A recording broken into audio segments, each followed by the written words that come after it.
السلام علیکم۔ Daily golf Urdu میں خوش آمدید۔ دبئی اور یورپ میں منشیات اسمگلنگ کے سپر کارٹیل کا پردہ فاش۔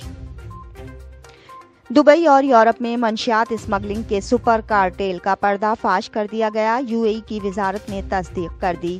اماراتی میڈیا کے مطابق ہیگ میں قائم تنظیم یوروپول کے تعاون سے اسپین، فرانس، بیلجیم، نیدرلینڈ اور متحدہ عرب امارات میں ہونے والی تحقیقات کے دوران 30 ٹن سے زائد منشیات ضبط کی گئیں۔ اس حوالے سے یوروپول نے بتایا ہے کہ ایک بہت بڑی منشیات سپر کارٹیل کو ختم کرتا تھا۔ اسی دوران مختلف ممالک میں 49 افراد کو گرفتار کیا گیا، جن میں دبئی میں 6 اہم مشتبہ افراد بھی شامل تھے۔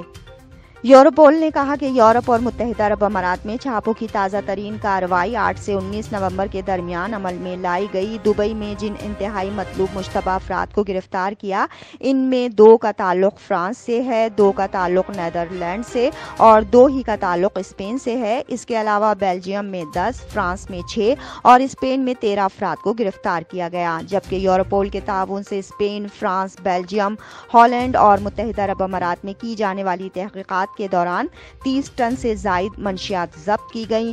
امریکی ڈرگ انفورسمنٹ ایڈمنسٹریشن نے بھی اس نیٹ ورک کو توڑنے میں اہم کردار ادا کیا، جو منی لانڈرنگ میں بھی ملوث تھا۔